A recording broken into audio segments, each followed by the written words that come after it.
What's up, everybody? My name is Jason, and welcome to Breaking News. SBA team lead responds to high priority email. It is Thursday, October the 21st, 2021.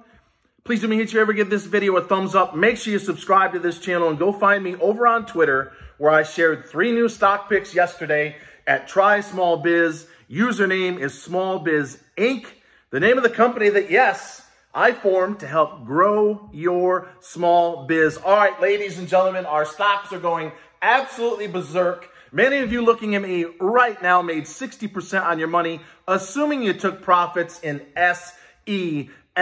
And some of you are left wondering after today's sell-off, what the hell do I do, Jason? I've got an answer for that, including an email that you're not going to believe from the SBA and a word of advice on what exactly you need to do if you're still waiting, whether in reconsideration or not, for your EIDL loan increase. So, ladies and gentlemen, pull up a chair, grab a cup of coffee, ice cold beer, glass of wine.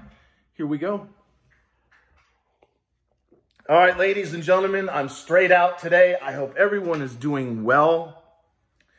I want to keep this video under 10 minutes. I'm going to touch briefly on a stock that we recommended that just exploded the other day and pulled back today. What do we do now, Jason? I got a lot of those questions today.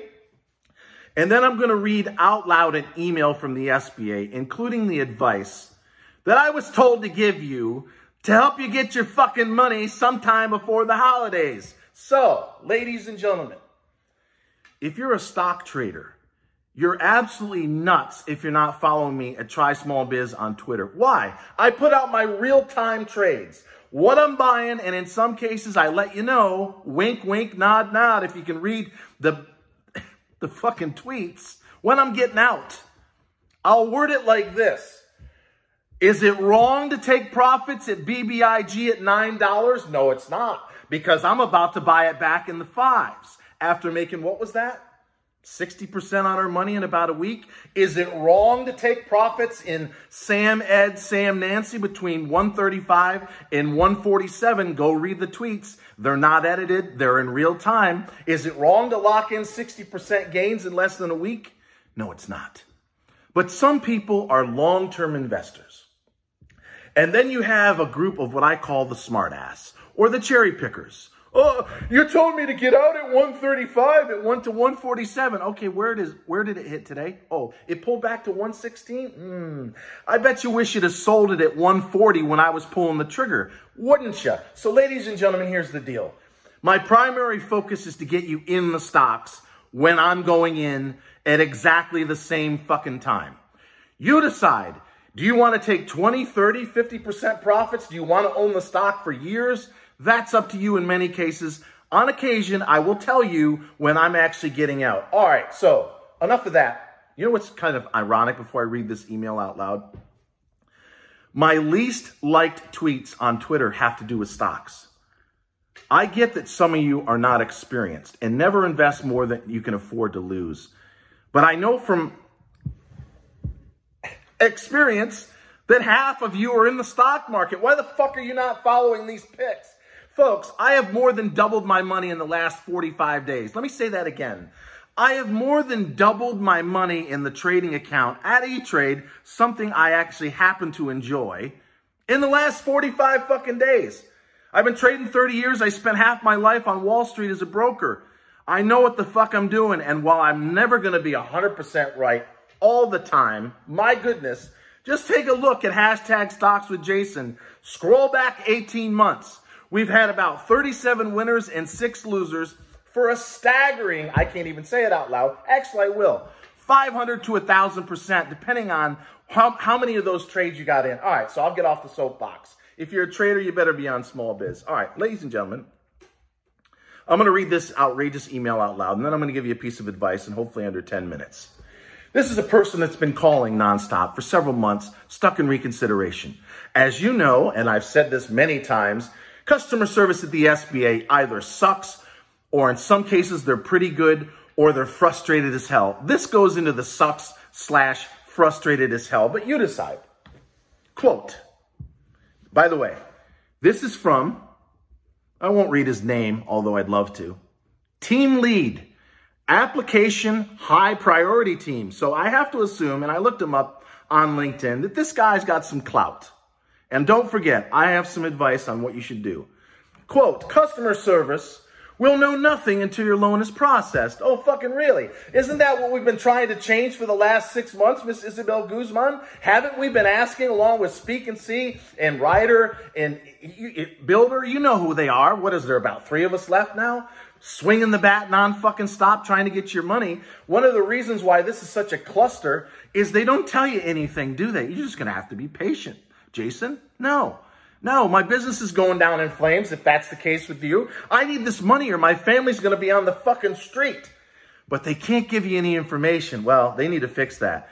Continuing on, they can only read notes and refer to the status they see on their screen. Again, this is the high priority team. I will stop responding if you're unable to stop contacting so frequently. I know we are not moving quickly enough for millions of people. It's not millions of people at this point. It might be 500,000 or thereabouts, depending on who you ask at the SBA, but it's not millions of people. Every time you contact us, we must complete a note. That is true. When you call, they notate your account. The notes on your file, where loan officers must read through to understand what is going on, is dozens of pages long of just your calls. If one of our busy loan specialists we're fucking busy too, aren't we, ladies and gentlemen? Misses something when they finally get to your file due to its length, and the lending decision is not in your favor, you will have to repeat the process. You are slowing down, sir. Please, I beg you, be patient. Sincerely, so-and-so. All right, so this touched off a series of calls from yours truly to the SBA. And I got into some wicked arguments yesterday and this morning. So here's the compromise, if we can fucking call it that I've come to with the SBA. And again, folks, thousands of people on this channel have got their money. Do not lose faith. If you're real, you're going to get your money in the next 30 to 45 days or thereabouts. Call up one more time. Get through to a tier 2 if it's possible to speak to a supervisor.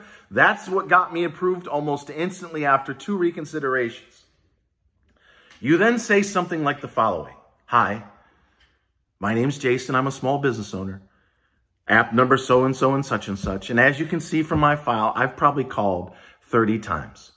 The reason for that, Sally, is because my business is going down in flames.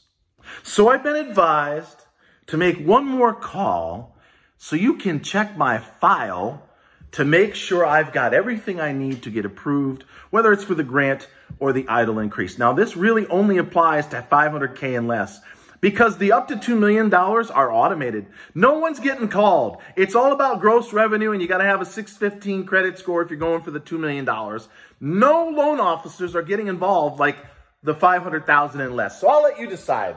Are they pandering to the big business?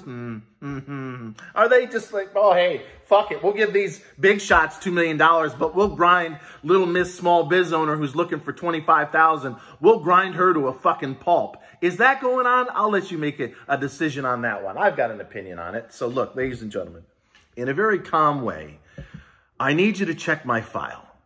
I know there's a half a dozen things I need. Do you see my 4506T? And folks, if you don't have it by now, and it's been, 18 months since many of you started to get yours, you have to take some level of responsibility that you filed way too late, or you didn't do an e-file. So you got to have a 4506T to get through the process smoothly. Yes, I see it. Do you see my driver's license front and back PDF? Yep. Do you see, and it's got to be a PDF, my corporate check, front and back, voided? Yes, I see that. Do you see my hazard insurance? I use Biberk, BIBERK.com. It's a Berkshire Hathaway company. You can get $1 million for around $50, depending on what you add to a policy. Send the entire deck page. It's about 15 pages in PDF. Do you see my board resolution? And you can get that off the frequently asked questionnaire for EIDL at SBA.gov. That's 3 sentences. I and so-and-so, who happens to be my partner, had a meeting on such and such date, and we both agreed to take a loan in the amount of $610,000 or $288,000. And you both got to sign. Now, many of you are sole props, or you're just the only person that owns your business. So you don't need to add anybody else or their signature. It's a very simple format. And you also need, in many cases, but not all, Form 2202, which is your liabilities. Do not put your home mortgage, even if you work from home.